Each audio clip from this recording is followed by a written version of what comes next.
Welcome to Petability. I'm your host, Kathy Simons. And I'm your host, Chris Cranston. Our podcast provides interviews and information to help your pets live their best lives.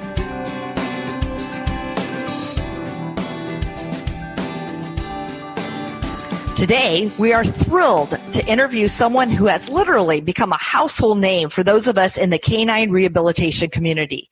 The person behind ToeGrips, Dr. Julie Buzby.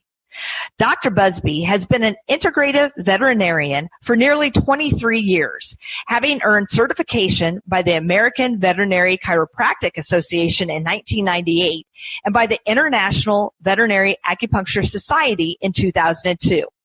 Dr. Buzby is passionate about the power of our relationships with dogs and our ability to positively impact quality of life as dogs age by engaging higher quality of care along the way.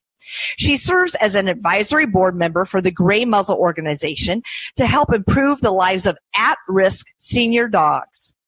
Welcome, Dr. Buzby. Woo! I am so honored to be here speaking with you brilliant ladies. I have so much just respect and awe for what you do. Thank you. Oh, touche. Thank you. Thank you.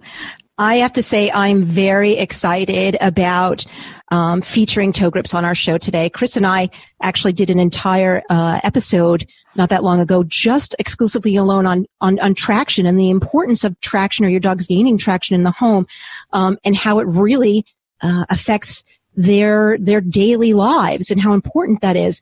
And I also, as you know, I'm a big fan because I use them for my own dog, as you know. So I'm very excited about that. And when Chris and I first started doing rehab, there was nothing like this on the market. And we were scrambling with ways to come up to prevent dogs from slipping. So I'm really interested to hear from you. How did you come up with this idea? Well, I love to brag about how brilliant ToeGrips are because they're not my idea. A client of mine came up with the idea, and I had the same feeling that you did of like, I have been looking for this my whole career, but I just didn't know what it looked like because slipping is such a big issue, not only physically, but also in terms of the emotional toll that it can take on a dog's quality of life. So this client came to our open house at the vet hospital. I had acupunctured his 15-year-old Australian Shepherd named Morgan several times, and he comes up and he has this little prototype on the dog's toenails, and he says, "Look what I did for Morgan." And he had me at hello. My hair stood up, like my life passed before my eyes, and I just was so, my mind really began filling with all the patience. And he didn't say anything else besides that. And I just was so excited because I understood that dogs inherently use their nails for traction, and no one had ever thought about putting traction devices on the toenails to just enable natural biomechanics. And the rest is history. You know, Chris had said something in our previous podcast about ToeGrips that was brilliant. The traction goes with you. The traction goes with your dog wherever you go. You can go to the groomer. You can go to Aunt Susie's house with the gleaming floors. You can go to the vet. The traction goes with you. It's with the dog all the time. So it's brilliant. Absolutely. Actually, I came up with a slightly better tagline, and feel free to use it, Dr. Buzby, and we'll talk to our lawyers later. I'll send you royalties. So I'm like traction that travels, right? So that's so good. Yep, traction that travels. I like it myself. I want you to explain for those who didn't listen to our previous podcast yet, and I'm sure they will go back and listen to the one all about traction. But can you explain what ToeGrips are and go into a little bit more detail about how they work? Sure. So if you live in a house with wall-to-wall carpet, you don't need ToeGrips because your dog doesn't have a problem with traction. And that's why rugs, runners, throw rugs, yoga mats, they work. I don't disagree with that. They work fine, but it's exactly what you just said. Inevitably, these dogs end up going to lie on the cold, hard floor and have to get up off the floor and travel around other parts of the home. So a dog's natural mechanism for traction is to engage the nails like soccer cleats. And that's why it works in surfaces where they can get those nails like dug in, for lack of a better word. But hard nails can't grip hard floors. And so all we do is use these custom engineered, this material is a custom engineered material to get the right amount of grab. And it just gives the nails a little bit of grip. Turns out it doesn't take much. And then they get their traction back. So does that traction, once it hits the little cylinder, once it hits the floor, it creates sort of a grip zone, if you will, some sort of gripping, or would you call it like a grip zone? Yeah. That's exactly what we call it, the grip zone. So the dog's already trying to engage the nail, and normally the hard nail would just slip, and now it's got enough purchase on the floor that it grabs. Nice. So one of the things I really like, Dr. Buzby, is that it is natural. You say that it uses the dog's innate biomechanics, the natural gripping mechanisms, that this works, quote, naturally. And unlike so many other products that may be out there on the market that we're trying to use not exactly for this, but it's like, before this came along, it was the next best thing. It wasn't necessarily natural.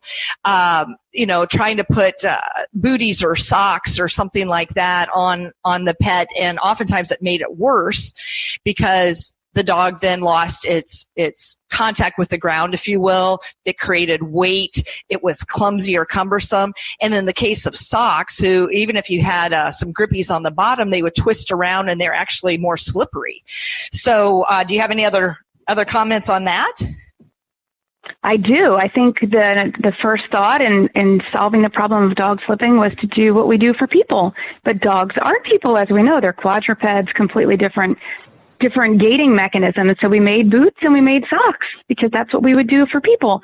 And one of the main issues I have with boots and socks, and of course I do use them in my practice for other reasons. I mean, they're appropriate for dogs who have a cut paw pad or who have an issue with snow or some other reason that their paws shouldn't be in contact with the ground, but not for traction. I remember reading a story on the Veterinary Information Network. It was an interview with the head veterinarian who took care of the dogs who worked on September 11th at the Pentagon. And this veterinarian said the dogs that were working the pile, they weren't wearing boots. And the reason was they needed every little bit of proprioception that they could get to maintain their balance and navigate the pile. And like a light bulb went off in my head, and I said, exactly, I totally get that. There are, next to the jaw, I think the toes, or I don't know how it ranks, but the toes and the jaw are certainly the top of the list in terms of just the amount of proprioceptive receptors in the body. And so when we obliterate them by putting them in socks and boots, we actually do a disservice to these dogs who are often older or have some sort of a disability and are already struggling, and then we make it worse. So that's another thing I love about ToeGrips is not only do they help with traction, but they actually improve proprioception a little bit by adding proprioceptive stimulus, whereas boots and socks tend to, I think, cover that over and disable a dog's natural mechanism for more than just traction. So do you think that, by applying the ToeGrips to the toenail, in a sense, the dogs actually are getting signals? They feel that they have them on the toenail, and that gives them some information. I can't fully explain it, but I'm sure it's true. And I don't know if it's because of just this minuscule amount of weight that the brain picks up or minuscule amount of pressure. I don't know, because they're both seemingly insignificant. But I've gotten a lot of feedback over the years, and it first came from the rehab world, that dogs actually are getting proprioceptive stimulus from ToeGrips, and there's an improvement that's happening beyond just traction in some dogs. I won't say it's all dogs. The traction should be instant. The proprioceptive stimulus may take 4 to 6 weeks to see a bump. And if a dog has proprioceptive deficits, ToeGrips won't stay on by themselves, just the normal mechanism of them kind of creating a vacuum on the nail. We do use a little super glue to affix them to the nail because any sort of dragging or scuffing will pop them off. Dr. Buzby, we've thrown this term proprioception around a bit. Can we remind our listeners that may not be familiar with that technical jargon what proprioception is? Sure. Proprioception, I think in its simplest terms, is just the body's awareness of where it is spatially. So where the body is in relation to gravity and where the body is just in space. So being aware of where you are with respect to contact with the ground. Excellent. So, Kathy, I don't know if you realize this. You probably don't. But I talk about you guys all the time to other veterinarians. So Sterling Impression Animal Rehab Center were one of the early adopters of ToeGrips. And by the way, 1,000 thanks for that. But I got an email or a call from one of the, I think it was one of the staff members. And they said, the doctor here, Dr. McMillan, wants to try ToeGrips for her own dog, Norman, who is neurologic, has deformed toenails, and of course he's the dog who is owned by the owner of the practice. And I'm thinking, oh great, like no pressure here. This is a big test. No problem, yeah. Right. So I sent off a package of ToeGrips with like a prayer, like, oh please let this go well, because we there's a few variables there that were not your traditional, dog with traction issues trying ToeGrips. And several weeks later, I got the reply that ToeGrips were helping Norman not just on slippery surfaces, but on any surface. And the conclusion that Dr. McMillan had come to was that they were providing proprioceptive stimulus. And I had seen this in my own practice, but I'd never put words to it. And so the light bulb went on. So I owe your practice, Dr. McMillan, and certainly you over the years, just a huge thank you, because that was really a game changer in what just, let alone for our company, but just for me as a veterinarian, how I use the product. It really was a game changer for Norman as well, because I've known Norman his whole life, and it was true by the time he was a senior guy. He was having some neurologic deficits, and he was having trouble. And of course, he goes to the veterinary office, which, you've never seen a veterinary practice with a carpet rolled out all the way, right there. You're skating across those floors, and we do that, because it's easier to keep floors clean, and rather than carpet our entire practice. And accidents and so forth, but it changed everything for him. And then that actually leads me into something I really wanted to talk to you about confidence in dogs. And because I'm always interested in how we can impact a dog's emotional life. And I remember a conversation that you and I had quite some time ago that was really, it really made an impact on me, because you said, Kathy, the fear of falling for these dogs is very real. Right? And so I say to Chris, it's got to be real. If you went out on your porch every day and you fell every day, you wouldn't go out there. So I think this is a huge quality of life issue about building confidence and not having the dog not feel helpless or isolated, or what I typically call trapped on carpet island. You only have one carpet in your house and your dog is stuck there because it can't get to you. Can you talk a little bit about confidence and how important it is and how it impacts these dogs' lives when they realize they can move without fear? Absolutely. This is so important to me because I think it's really under-considered in veterinary medicine. I remember talking to a colleague whom I love. I've known her forever, and she's a fabulous veterinarian. And I was talking to her about confidence in dogs and how excited I was to see these changes with ToeGrips. And she said offhandedly, I don't care about my patient's confidence. Like, that's just not something in veterinary medicine that you measure. I mean, I don't think she meant it rudely, but she was like, that's anthropomorphic almost, I think was the impression that she got. But it is huge. I mean, you can see it. I'm sure you have seen it, but you can see it in our before and after videos. There's this change in their ear set, their posture. I mean, their whole top line, like their facial expression. There's this change from fear and tension and anxiety, and it's very quick to, like, almost first they go through this phase of almost like wonder, like, whoa, this is feeling pretty good, pretty secure. And then this just newfound confidence, and they're just exuding a joy and quality of life. Absolutely. We know for a fact, I mean, the fear-free movement is now huge in veterinary medicine. We know fear impacts quality of life. And yet we really, I don't think, talk about it enough when it comes to just the surfaces that dogs live on. Right. And I recommend it for patients who are blind, as you know, that I've had several blind dogs. And one of the first things I tell people when they're trying to build their dog's confidence after their dogs have lost their vision is put the ToeGrips on, do the ToeGrips, because I want these dogs to have a confidence. And I don't want to see these dogs, or any dog, feel isolated, not be able to engage with their family, not be able to engage in things that bring them joy, right? And so I think it's important because, like you said, confidence is quality of life. Isolation is not is not fun. Helplessness, feelings of helplessness is not fun. So I recommend them all the time for dogs that have blind dogs to help with their confidence building as well. You mentioned the term carpet island. I mean, that's a real thing, whether it be, dog bed island or carpet island or one room in the house island. This concept of isolation, dogs are pack animals. They don't want to be isolated someplace because they can't physically make it to the location where their family, their pack is enjoying time. And so it actually starts to, I don't want to be anthropomorphic here, but I believe this, it actually starts to erode the bond a little bit. I mean, I think the people aren't spending as much time necessarily with the dog because the dog is isolating himself, and maybe that's perceived as, oh, he's old, he's painful, or he's just more tired. And so if we can change that so quickly, of course not in every case, but there's cases that I've personally been involved with where this is the case. You can change that by giving them traction.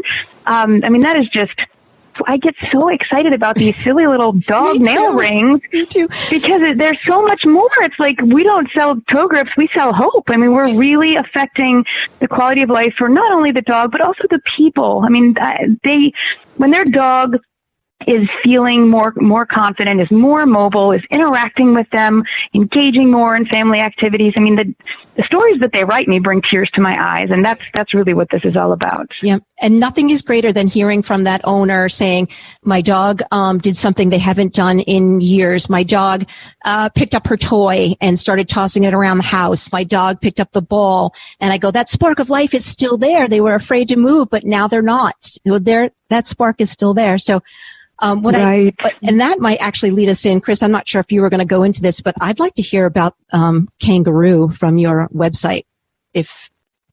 Absolutely. That was going to be my next I'm question. dying to hear about Kangaroo If for our listeners out there, and we'll give the website at the end of the show so you can see for yourself, but the clip that's front and center right now is only 14 seconds long, and it's a side-by-side, and you see Kangaroo before ToeGrips and Kangaroo after ToeGrips.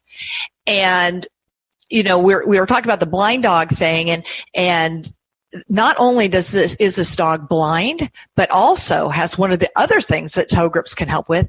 He's tripod, so missing a limb. 3 legs. So tell us about that. Well, first I'd like to just do this as a tribute because Kangaroo is no longer with us. Kangaroo is a senior dog with a lot of health issues, owned by this fabulous woman who is a veterinary technician. And Kangaroo was rescued from a puppy mill situation and just had a lot of genetic strikes against her. And so she ended up losing her sight in both eyes and having both eyes removed, and also early on losing one of her legs. And so she was a blind 3-legged dog. And I think the owner had tried, I know for a fact she had tried socks, and they had slipped around. I mean, she sent me a video, the socks had slipped around and just weren't a practical solution. And I didn't know anything about Kangaroo until one day I get this before and after video in the mail, and she emailed it to us. And there wasn't a dry eye in our company. I mean, from the person who ships our product to, all the way up to me, the whole gamut of us. I mean, we were just weeping with just joy and gratitude for the transformation in this dog. And I think, a picture's worth 1,000 words, a video's worth 10,000. So you're right, it's really sweet to see the before and after because it illustrates so much of what we talked about. I mean, she was just creeping along down this hallway, intimidated by the floors. And I'm sure she had to have lived a more isolated life. And then afterwards, and the cool thing is, in the original video, the owner's crying in the after video because she's so stunned because it was instant. She wasn't expecting that. And so she's also crying as she watches this dog and videos this dog like walking down the same hallway to her with her tail up and her head up. And you can just see her sass. Absolutely. The sass, that's what we're looking for. So Dr. Buzby and Kathy, let's talk a little bit about some of the other diagnoses, if you will, or conditions that ToeGrips have helped along the way. I know Kathy and I each have our own personal success stories, and Dr. Buzby, you must have thousands. But I know a lot of times I'm using the ToeGrips for the senior dogs that have arthritis and so on and so forth, maybe a lot of weakness, and like you said, instant changes. What are some other things that ToeGrips help with? One of my favorite uses is for dogs with cruciate issues, whether that be pre-op, post-op, or even non-op. The very first dog that I put ToeGrips on shortly after seeing them was a dog that I'd worked on for several years. Her name was Hope. And the first time I met Hope, the owner just literally cried in my office because she thought we're at the end. I mean, this dog is just in such bad shape. Hope had a TPLO years earlier, and she hadn't been. The owner confessed, I just didn't restrict her in the recovery period. There were complications. I didn't want to have to redo a surgery. And so every time she took a step, specifically with her right hind leg, she would just torque that leg out. You could see the rotation. And of course, that translated all the way up the leg, those forces. So I was doing, she was on all kinds of traditional Western meds, gabapentin, tramadol, NSAIDs. She was on a couple different Chinese herbs. She was on 2 different joint supplements. We were doing a little bit of rehab. I was doing chiropractic and acupuncture and trimming her nails. And we were doing that every 3 weeks, the modalities. And I was giving her everything in my toolbox. So when ToeGrips came along, the very first person that I thought of was Kim and her dog Hope. And so I called her and I said, "You've got to come to my house." And I begged her to come, and she said, "Okay, I'll be there." So she comes, and I was so excited. I didn't even tell her what it was for. So she shows up and she gets out of her SUV, and she had never even been to my house before. Well, that's not true. She was coming to my house. I was seeing her at the office and doing some home visits as well. But she gets out of the SUV.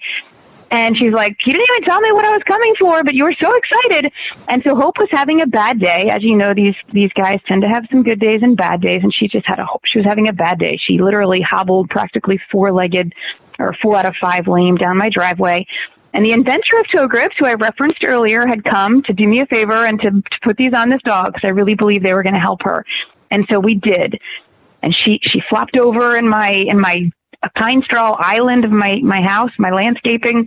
We put them on. She stood up and she walked back to her car. She was headed out, but she walked back like 80% better. It was insane.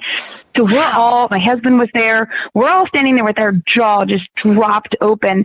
And I knew this dog. This was not some anomaly because I knew this dog so well. And I also knew that we hadn't changed any other variables. And so I think what happens is with dogs with cruciate issues, when they step and there's any sort of instability, that, like I said, that torque travels right up to that knee, and I think it just hurts. And so I use ToeGrips now for those dogs routinely. If it's pre-op, I'll just use it, till they're stabilized. If it's post-op, I'll just use it for a few weeks in the post-op period. And if it's non-op, I'll use it for a long time. And that's one of the few cases where I use them only on the hind legs if the dog doesn't really have any other issues and isn't a senior with stability issues. So that's one of my favorite uses, and I've seen that, by the way, in other dogs since then. One time I walked into work, and there was this lady, shedding tears at the reception desk, and she said, "Are you the inventor of ToeGrips?" And I said, "No, I'm just a cheerleader." And she said, "Well, my dog hasn't walked for 3 months." And this dog was a big black lab, was walking around the waiting room, and the dog wasn't perfect, but the dog was bearing weight on that leg. And she said she hasn't done that in 3 months. And so I palpated the dog, and I was pretty sure from palpation that it was a cruciate issue, and referred her to her vet. We were not her regular vet at the time, but we had been featured on the front page of the newspaper, and so she had come in to our office just for ToeGrips. One of the things I like to use ToeGrips for is patients who need wheelchairs. And it's particularly dogs that have hind end issues where they're using the wheelchair for their rear end, because I feel if they can't get that traction with the front end, that they expend a lot of energy just sort of wiggling back and forth trying to get that motion to get them to go forward. But if they can make that contact with the ground, get that traction and that grip, they can move very smoothly and forward within that wheelchair. So I'll use them in combination with patients who are in wheelchairs. I think that makes tons of sense, and we have testimonials and really adorable pictures from dogs in wheelchairs with their little ToeGrips on the front for that exact reason. The other thing I want to mention is neuro cases. We talked about the value of proprioceptive stimulus. The other day, I got this video that popped up in my messenger from a friend of mine who works in Pennsylvania. And she said she was at a lunch and learn kind of event, and there was a neurologist who talked about ToeGrips a bunch in his talk. And so afterwards, she went up to him and she said, "Hey, can I record what you said about ToeGrips? Because my friend she does ToeGrips. And so it's such a funny video because he's wearing I think he was headed out. He's wearing his backpack. He's holding a wrapped up sandwich in his hand. And he's saying, and he's like using the sandwich as a prop. And he's saying, I love ToeGrips. I use them. It's one of my most recommended products, and I use them for so many of my neuro cases just to give those dogs stability. So want to mention neuro, hind end weakness, neuro issues, Yes. dogs recovering from IVDD. If dogs have severe conscious proprioceptive deficits, they're really dragging. I don't use ToeGrips at that point. I wait until they're able to flip the paw, and they just need that traction and need that stability. And again, proprioceptive stimulus, and I'm gluing them on in those cases. Absolutely. I'm glad you kind of mentioned, because with the neuro, oftentimes it is the rear end that's affected more than the front or even all four. And it kind of goes back to just the hind end weakness issue. And I think what a lot of owners don't realize is, even by putting the ToeGrips on the front, as Kathy was speaking to with the wheelchair dogs, it helps so much. And oftentimes people ask, can I just use them on the rear? Because that's where they're weaker. That's where they need the stability and so forth. And I know you speak to Dr. Buzby about using it on all four, because over time they're compensating and they really need those front limbs to do the work, and they're pulling so hard with their front legs. And if they can't get that purchase and feel stable on those good legs, then they're behind the eight ball even more. So using them on all four, using them on the front legs, even when maybe they don't have the ability to use their hind legs so well because of the neurodeficits or the profound weakness. So I just wanted to mention that. Absolutely. And I will say, just quadrupeds in general get their impulsion from their hind end. So I think the most bang from the buck does come from the hind end. However, they help on the front end too. So why wouldn't we do everything possible to help these dogs? So in virtually all cases, I did mention that for a cruciate dog, I might only do the hind end if it's not really a stability issue for them, just a kind of a rehab issue. But for virtually all cases, I am doing them on all four paws. Yes, and a number of diagnoses that we haven't, discussed yet. Any dog with like a sprain or strain, we certainly don't want them to slip more. So I know, like in the agility world, the iliopsoas strain is prevalent, and if they're running around on these New England hardwood floors, they could slip more because those are crazy cuckoo dogs. So putting them on to help them to not have their feet slip out from under them and prevent further either sprains or strains of other tissues or progress the already known diagnosis. Dogs with hip dysplasia, we've already touched on dogs with amputations, and it just, the list goes on and on and on. I also wanted to talk a little bit about, you spoke earlier about quality of life, and we were talking about confidence with blind dogs and such, and you were noting kind of how profound the affect of the dog changes. And you mentioned maybe a roach back or kind of that hang dog, their head is lowered, they're crouched, they're walking with their limbs flexed in a crouched position because they're trying to lower their center of gravity because they're insecure about walking across that surface.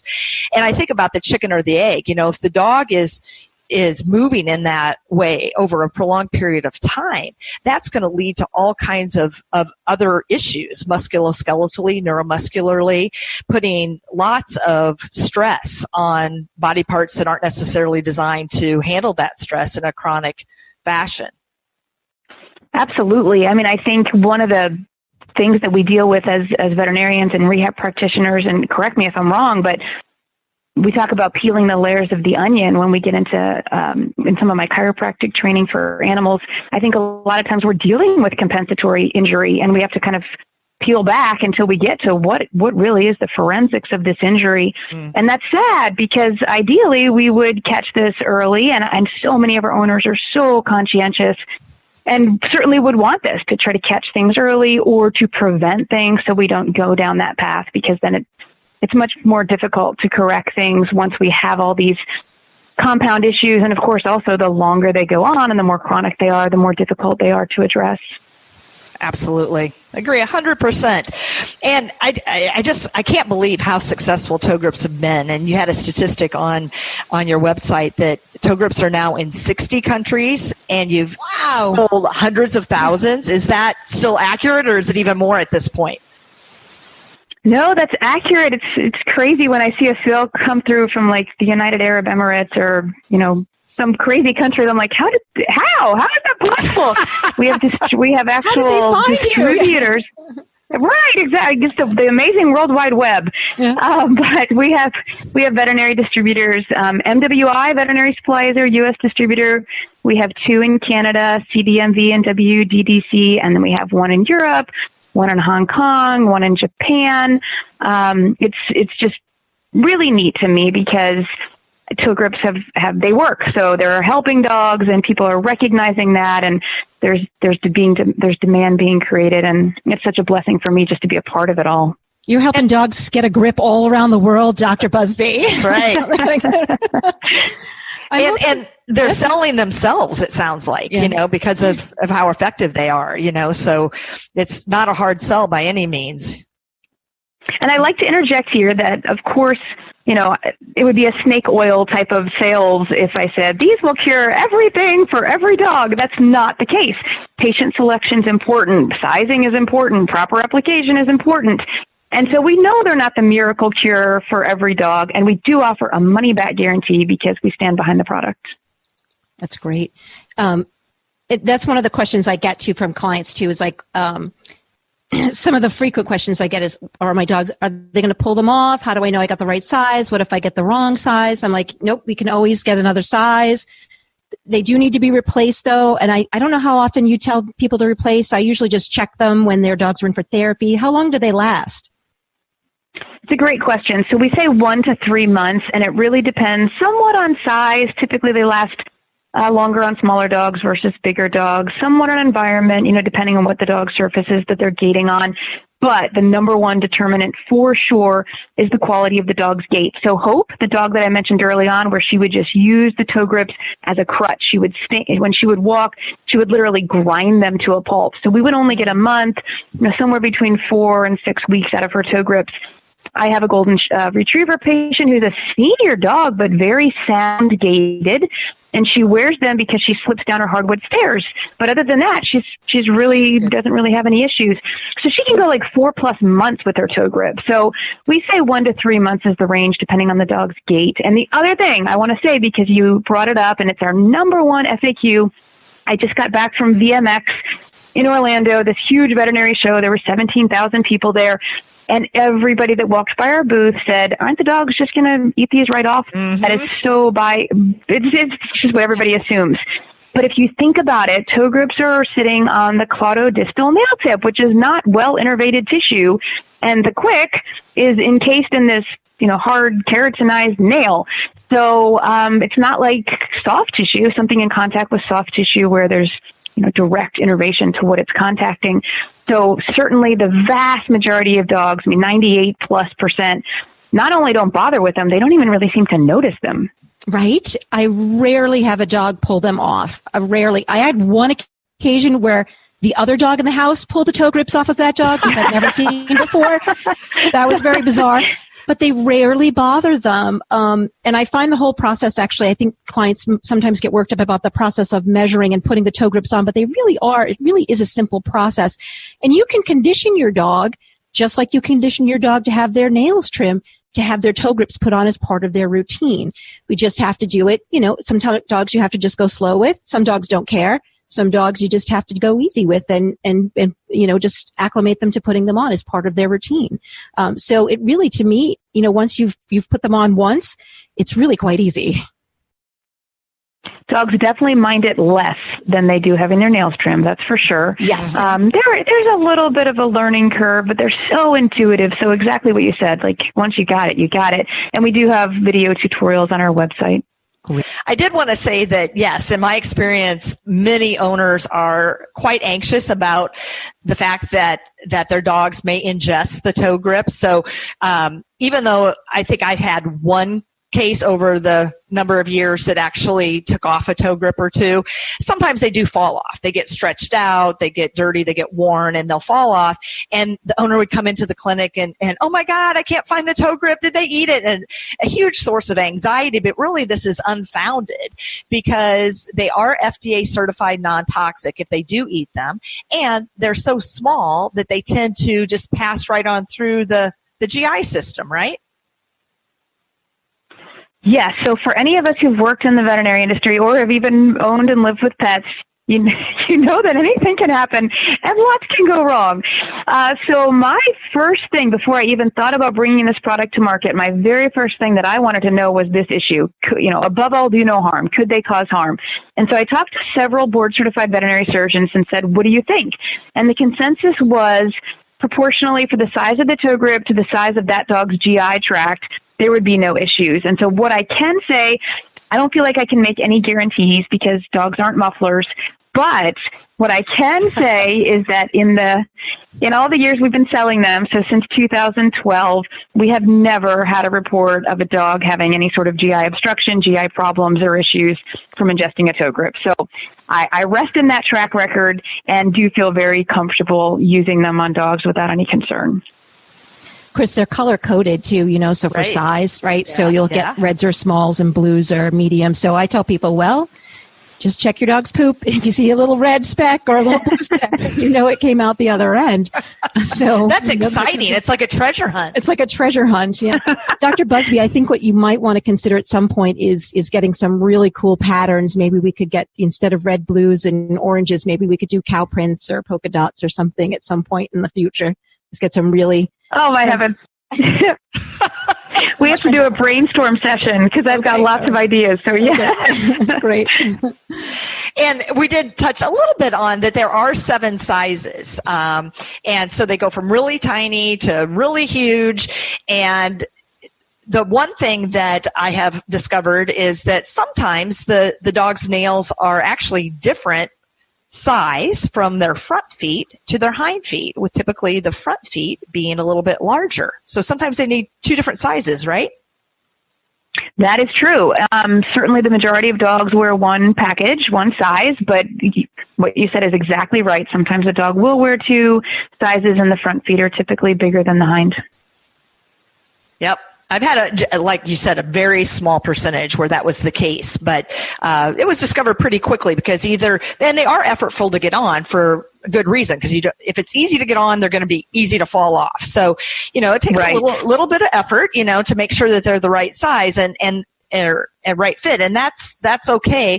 But if they are easy to get on and they fall off, then I know I need to go to the next size down. So I would say that, if the dog is between sizes, to go with the smaller size. What do you think, Dr. Buzby? Totally agree. And again, if someone is in between sizes and they try one size and they discover, you know what, I really think it was the other size, they're always welcome to reach out to us or to their veterinarian through whom they were purchased. And as a company, we will make it right. That's so great, because you put your name behind this. So you're going to... Amen! It was a year of working with materials to figure out the custom engineered formula we needed. We have research behind it. We have 2 different studies that have been done. There's science, a phenomenal customer support team. And I really, at the end of the day, you said about my name and I laughed, but there's a proverb that says a good name is worth far more than great riches, and that is the foundational mantra of our company. Ultimately, we want to do right by our customers. We want to help them. We want to help them help their dogs, and that's what we're all about. I still practice as a veterinarian. I have 8 children, and I homeschool them, and the last thing I was looking to do was to start a company to sell a dog supply product. It was not something that I set out as like, this is going to be my goal, but ToeGrips were so good, and I never really finished the story. The inventor was just this brilliant man who was working on other projects in the art world and wasn't interested in doing anything with this as much as I begged him to make this a product so it could help my patients. He just said, Julie, if you feel like you can help dogs with this, go for it. And so he legally assigned us the rights. We're still very close friends, and ToeGrips became my company, my product. I went through the process of getting it patented and registered as a trademark, and it's my passion. Yeah. That's clear. That's definitely clear. If it comes through. I saw too that one of your mantras as well is that mobility is a dog's greatest asset. And I have a lot of mantras. It really is. But I love that, especially for Kathy and me, as rehabilitation practitioners and so forth, mobility, typically we don't think of it as life or death. There are a lot of medical issues and such that would trump the, fact that a dog is mobile or could walk again or what have you, but it's an asset. It's something, again, that goes back to that quality of life issue and means so much. I often talk to people and say, eating, sleeping, and moving, are what a dog wants to do, what they need for their happiness and joy and so forth. So as we talked about compensatory injury, one of the things I also want to mention is my passion for dog toenails. And it was really interesting because I had this passion. I've had this my whole career, even before ToeGrips came on the scene. I like to joke that Michelle Obama had childhood obesity and I had dog toenails as my platform that I was out there championing. So dog toenails are like so overlooked as a major source of easy, quick win for dogs' posture and dogs' gait. When dogs' nails are too long, it's essentially like wearing scuba flippers or clown shoes. These dogs have to break over, so they have to lift up their paw, swing it forward into that swing phase of gait and replace it. And they have to go over this extra link that shouldn't be there. So I was a horse vet in my former life before all the dog passion. And this is a really big thing. We say no hoof, no horse, but it's the same thing. If dogs' paws aren't working correctly because mobility is so important and because the paws and legs are so critical to that, it's a major problem for the dog. So I just wrote an ebook. I'll just put a little plug in here if you don't mind for our ebook, How to Trim Your Dog's Nails Without Blood, Sweat, or Tears on the part of you or your dog. Nice. So that'll be coming out any day now, but it's because I think this is just such an underappreciated topic. I know as a veterinarian, almost every dog that I see, I say, your dog could really use a nail trim. Is this something that you're comfortable doing at home, or do you have a groomer who does it, or would you like us to do it here? And almost everybody's like, no, I didn't even know. I mean, I had one client say, I just thought he needed to get his nails trimmed once a year. Oh. I think there's an area for need in education on the topic, and people just don't realize how important it is because, like I said, I don't think it's really talked about, but it impacts the way that the dog stands, the way that the nails interface with the ground, so it impacts posture, and as I said, it impacts gait. I think, Kathy, what do you think? Maybe we should have Dr. Buzby back on our show and just talk about toenails. Toenails, yes. And describe, I would love it. How to trim, how often to trim, when do you know, kind of all that stuff. I think it would be great. And we did talk about that a little bit in our previous Traction podcast. Saying that trimming the dog's foot fur or hair and getting the nail to the proper length prior to applying the toe grip is paramount in its success. Yeah, we are totally nerds, the three of us. We're like, yes, toenails, a whole show. But I would love that. And Dr. Busby's right. It's something that we overlook in maybe even as owners, but also even in the veterinary community. Sometimes we don't think about that. But in rehab, we think about it all the time. It affects a dog's posture. It affects their gait. It affects everything about their movement if they have to rock back on their feet to make room for their nails. So yeah, I would love that. So Dr. Buzby, one thing I wanted to touch on, we are trying to speak to a general pet audience, and we've only talked about dogs so far. Are there other species, such as cats, that ToeGrips can benefit? What's so funny is I get frequent emails asking me to make ToeGrips for pot-bellied pigs. But wow. No, at this moment, ToeGrips are only for dogs.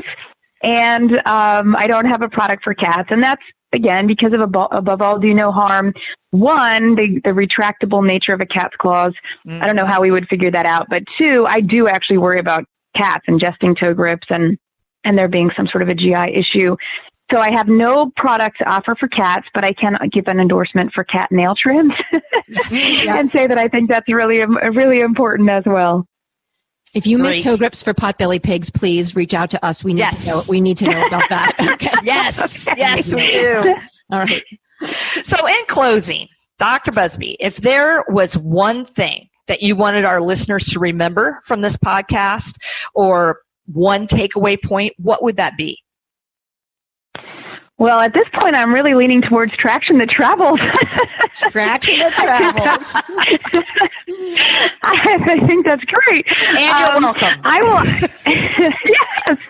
I actually think that I will step away from the ToeGrips line of thinking, and if I could leave one word with your listeners, it would be to say that you're a really important part of your dog's healthcare team. So if this is a veterinary person involved in the world of rehab, I mean, that's so true. If this is a vet tech, that's so true. Of course, for veterinarians, so true. And if this is just, and I shouldn't say just, if this is a pet owner who's listening to better themselves and to learn more, you are an important part of your dog's healthcare team, and it really is a team effort, and we all have something to contribute. ToeGrips, I'm in South Carolina. I am shipping ToeGrips around the world, and I'm blessed to be, in some minuscule way, a part of many dogs' healthcare teams. And so I just never want to minimize that team approach, and also the fact that as pet owners, their information, their feedback, their observations at home are just a critical piece of what, as veterinarians in the veterinary industry, we base our decisions on to help the pets. I love that because I think, yes, and I think Kathy and I both agree that as rehabbers, we can't be there 24/7. It's the owner that's there 24/7. And so we're often educating, providing home exercises to do, et cetera. And it's so clear when the owner isn't following through, because that's how important it is, on a daily basis. Mm-hmm. And, to your point, like these ToeGrips too, I mean, it's something that the pet owner can do. It's empowering. It's transformative, for the dog and the family. And yes, I agree that the pet owner is definitely a major player here. Better medicine, I think, is always client driven. I'm always driven to better things and better medicine and better ways because clients want that for their pets. And so it's, so I agree. Well said, my friend. Well said. So Dr. Buzby, where can people find you? We are at ToeGrips.com. That's ToeGrips.com. And at that website, not only can they look at our products, shop our online store where, of course, we sell ToeGrips, but also we have a weekly blog that we produce focused on dog health and wellness, and that's also in the navigation bar at ToeGrips.com. I get my weekly blog, too. It comes right to my email. It comes right to my email, so I did it. So thank you. Thank you. Thank you, Dr. Buzby. It's so fantastic to talk with you. Thank you so much. Thank you very, very much. We'll too. Chat again soon. My pleasure. All right. Thanks again. Bye-bye. Bye.